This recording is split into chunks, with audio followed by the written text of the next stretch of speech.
त्रासदी में परमेश्वर कहाँ है? क्या आपने कभी पूछा है, परमेश्वर आप कहाँ हैं वास्तव में? आप किस चीज के लिए परमेश्वर पर भरोसा कर सकते हैं? मेरिलिन एडमसन द्वारा लेख। हम किस हद तक परमेश्वर पर यह भरोसा कर सकते हैं कि वह हमारी मदद करेगा? क्या वह वास्तव में वो है जिस पर हम भरोसा कर सकते हैं, संकट के समय के साथ साथ शांति के समय में भी? परमेश्वर कौन है? परमेश्वर इस ब्रह्मांड का रचयिता है और वह चाहता है कि हम उसे जानें, इसीलिए हम सब यहाँ हैं।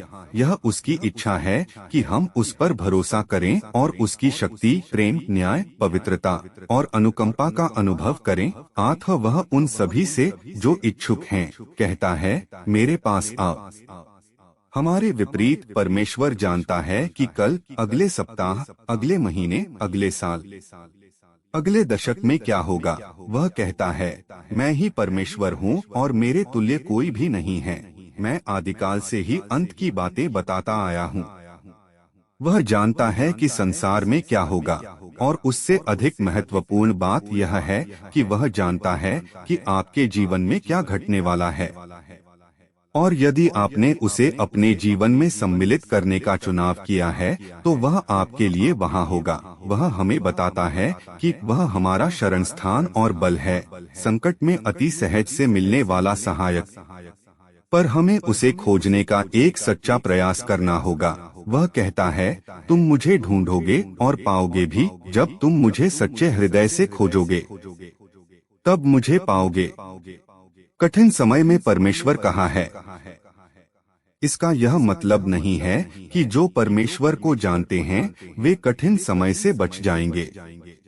जब एक आतंकवादी आक्रमण करता है और उसके कारण पीड़ा और मृत्यु होती है, जो परमेश्वर को जानते हैं वे भी इस पीड़ा में शामिल होंगे। पर परमेश्वर की उपस्थिति एक प्रकार की शांति और शक्ति देती है।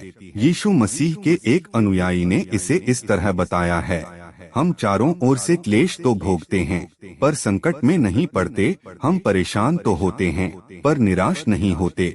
सताए तो जाते हैं पर त्यागे नहीं जाते। गिराए तो जाते हैं पर नाश नहीं होते।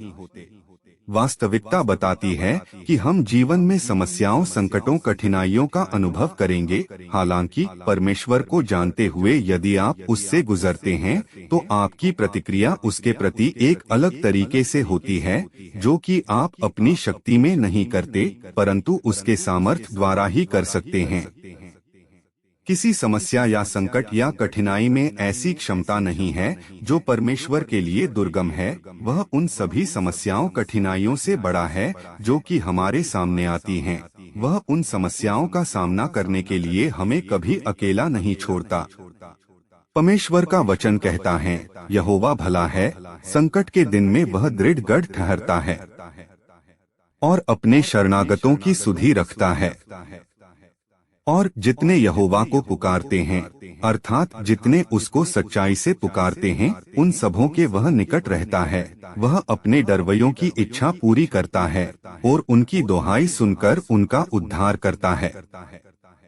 यीशु मसीह ने अपने अनुयायियों से दिलासा देने वाले ये शब्द कहे, क्या एक पैसे में 2 गौरैया नहीं बिकती? फिर भी तुम्हारे पिता की इच्छा के बिना उनमें से एक भी धरती पर नहीं गिर सकती। तुम्हारे सिर के बाल भी सब गिने हुए हैं, इसलिए डरो नहीं, तुम बहुत गौरैयों से बढ़कर हो। अगर आप सच्चे मन से परमेश्वर की ओर मुड़ते हैं तो वह आपकी परवाह उस तरह करता है जैसे कोई और नहीं करता और कभी कर भी नहीं सकता है। परमेश्वर और हमारी स्वतंत्र इच्छा। परमेश्वर ने मानवता की रचना की और उसने हमें चुनाव करने की योग्यता दी। इसका अर्थ है कि परमेश्वर के साथ रिश्ता बनाने के लिए हम पर कोई जोर जबरदस्ती नहीं है। वह हमें उसे अस्वीकार करने की और यदि अपनी इस स्वतंत्र इच्छा अनुसार हम बुरे कर्म करते हैं उसकी भी अनुमति देता है। वह हम पर प्रेम करने के लिए दबाव डाल सकता था। वह हमें अच्छा बनने के लिए हम पर जोर या दबाव डाल सकता था, पर तब उसके साथ हमारा रिश्ता कैसा होता? तब यह किसी प्रकार का रिश्ता नहीं होता। बल्कि एक दबाव, पूरी तरह से नियंत्रित आज्ञाकारिता होती। इसकी जगह उसने हमें स्वतंत्र इच्छा की मानव गरिमा दी। स्वाभाविक रूप से हम अपनी आत्मा की गहराई से रोते हैं, पर परमेश्वर, आपने इस तरह के परिणाम की इतनी बड़ी चीज कैसे होने दी? हम परमेश्वर से किस तरह काम करवाना चाहते हैं? क्या हम चाहते हैं कि वे लोगों के कार्यों को नियंत्रित करें? एक आतंकवादी आक्रमण के मामले में मृत्यु की क्या स्वीकार्य संख्या है जो हम सोचते हैं कि परमेश्वर को अनुमति देनी चाहिए? क्या हमें बेहतर महसूस होगा अगर परमेश्वर केवल कुछ 100 लोगों की हत्या की स्वीकृति दे दे? या फिर हम ये चाहेंगे कि परमेश्वर एक ही व्यक्ति की मृत्यु होने दे, यदि परमेश्वर एक भी व्यक्ति की हत्या को रोकता है? तो चुनने की स्वतंत्र इच्छा और नहीं रहती। लोग परमेश्वर को अनदेखा करने का चुनाव करते हैं, परमेश्वर का अनादर करते हैं, ताकि वे अपने रास्ते जा सकें और दूसरों के प्रति भयानक कर्म कर सकें। यह ग्रह एक सुरक्षित जगह नहीं है। कोई हमें गोली मार सकता है या हम एक गाड़ी के द्वारा कुचले जा सकते हैं। हो सकता है हमें किसी ऊंची इमारत से कूदना पड़े जिस पर आतंकवादी आक्रमण हुआ हो। इस कठोर वातावरण में, जिसे पृथ्वी कहा जाता है, ऐसी जगह जहां परमेश्वर की इच्छा हर समय नहीं मानी जाती, कितने प्रकार की चीजें हैं जो हो सकती हैं। फिर भी परमेश्वर मनुष्य की दया पर निर्भर नहीं है, बल्कि उसका उल्टा है। सौभाग्य से हम उसकी दया पर हैं। यह वह परमेश्वर है जिसने इस ब्रह्मांड और इसके अनगिनत सितारों की रचना करी, केवल शब्द बोलकर, दिन को रात से अलग करने के लिए आकाश के अंतर में ज्योतियां हों। यह वही परमेश्वर है जो कहता है कि वह जाति जाति पर राज्य करता है, वह शक्ति और ज्ञान में असीमित है। चाहे हमारी समस्याएं, कठिनाइयां हमें बहुत बड़ी लगती हैं, पर हमारे साथ एक अविश्वसनीय रूप से सक्षम परमेश्वर है जो हमें यह याद दिलाता है, देख, मैं समस्त प्राणियों का परमेश्वर यहोवा हूँ। क्या मेरे लिए कोई भी काम कठिन है? किसी तरह वह पापी मनुष्य की स्वतंत्रता बनाए रखने में सक्षम है, फिर भी अपनी इच्छा की पूर्ति करता है। परमेश्वर स्पष्ट कहता है, मेरी युक्ति स्थिर रहेगी और मैं अपनी इच्छा को पूरी करूंगा। और इससे हम आराम प्राप्त कर सकते हैं। अगर हमारा जीवन परमेश्वर को सौंप दिया गया हो, परमेश्वर अभिमानियों का विरोध करता है, पर दीनों पर अनुग्रह करता है। जब हम परमेश्वर को अस्वीकार करते हैं, तब वह कहाँ होता है? हम में से बहुत नहीं, हम सभी बहुत बार परमेश्वर और उनके तरीकों से मुंह मोड़ने का चुनाव करते हैं, दूसरों की तुलना में, मुख्यतः एक आतंकवादी की तुलना में। हम अवश्य अपने आप को एक संभ्रांत और प्रेम करने वाला व्यक्ति मानते हैं, पर वास्तव में दिल की सच्चाई से, अगर हमें परमेश्वर के सामने खड़ा होना पड़े, तो ऐसा अपने पापों को जानते हुए ही होगा। जैसे जैसे हम अपनी प्रार्थना में परमेश्वर को संबोधित करना आरंभ करते हैं, क्या हमें ऐसा नहीं लगता है कि हम में कमी है? क्या हम अटक नहीं जाते हैं, यह सोचते हुए कि परमेश्वर को हमारे विचारों, कामों और हमारी आत्मकेंद्रितता के बारे में पता है? हमने अपने जीवन और कर्मों से अपने आप को परमेश्वर से दूर कर लिया है।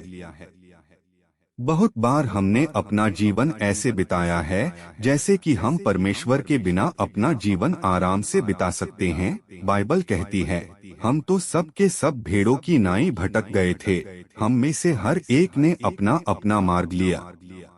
इसका परिणाम, हमारे पापों ने हमें परमेश्वर से अलग कर दिया है, और इसका प्रभाव इस जीवन से अधिक है। हमारे पापों का दंड मृत्यु है, परमेश्वर से अनंत काल तक अलगाव। फिर भी परमेश्वर ने हमें एक रास्ता दिया है ताकि हमें क्षमा मिल सके और हम उसे जान सके। परमेश्वर हमें अपना प्रेम प्रदान करता है। परमेश्वर हमें बचाने के लिए पृथ्वी पर आया, क्योंकि परमेश्वर ने जगत से ऐसा प्रेम रखा कि उसने अपना एकलौता पुत्र दे दिया, ताकि जो कोई उस पर विश्वास करे वह नाश न हो, परंतु अनंत जीवन पाए। परमेश्वर ने अपने पुत्र को जगत में इसलिए नहीं भेजा कि जगत पर दंड की आज्ञा दे, परंतु इसलिए कि जगत उसके द्वारा उद्धार पाए। परमेश्वर वे सब दुख और दर्द जानता है जिनका इस धरती पर हम सामना करते हैं। यीशु मसीह ने अपने घर की सुरक्षा छोड़कर इस कठिन वातावरण में प्रवेश किया जिसमें हम रहते हैं। यीशु मसीह थकता था, उसे भूख और प्यास का पता था, वह दूसरों के आरोपों से लड़ा, अपने परिवार और मित्रों के द्वारा बहिष्कृत किया गया, पर यीशु ने हर दिन की कठिनाइयों से कहीं ज्यादा मुसीबतों का अनुभव किया। यीशु मसीह परमेश्वर का पुत्र जो मनुष्य के रूप में आया, जिसने अपनी इच्छा से हमारे सभी पापों को अपने ऊपर लिया और जिसने हमारे मृत्यु दंड का भुगतान किया। हमने प्रेम इसी से जाना कि उसने हमारे लिए अपने प्राण दे दिए। वह यातना से गुजरा, धीमी और अपमानजनक घुटनभरी मृत्यु का क्रूस पर सामना किया ताकि हमें क्षमा प्राप्त हो सके। यीशु ने दूसरों को समय से पहले ही बता दिया था कि उसे क्रूस पर चढ़ाया जाएगा। उसने कहा कि उसकी मृत्यु के 3 दिन बाद वह पुनः जीवित हो जाएगा, जिससे यह सिद्ध हो सके कि वह परमेश्वर है। उसने यह नहीं कहा कि उसका किसी दिन पुनरुत्थान होगा। कौन जान पाता कि उसने वास्तव में ऐसा किया यदि उसने अनिश्चित दिन बताया होता, परंतु उसने कहा कि जब उसे गाड़ा जाएगा तो उसके 3 दिन के बाद वह अपने आप को उन लोगों को शारीरिक रूप में जीवित दिखलाएगा जिन्होंने उसे क्रूस पर मरते हुए देखा है। तीसरे दिन यीशु की कब्र खाली पाई गई और बहुत से लोगों ने उसे जीवित देखने की गवाही दी। परमेश्वर हमें स्वर्ग में उसके साथ रहने के लिए आमंत्रित करता है। वह अब हमें अनंत जीवन प्रदान करता है।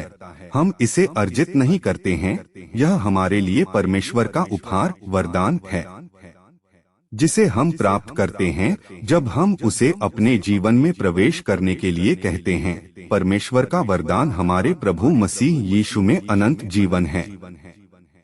अगर हम अपने पापों का अंगीकार करते हैं और परमेश्वर की ओर मुड़ते हैं, तो परमेश्वर हमें अनंत जीवन का वरदान यीशु मसीह के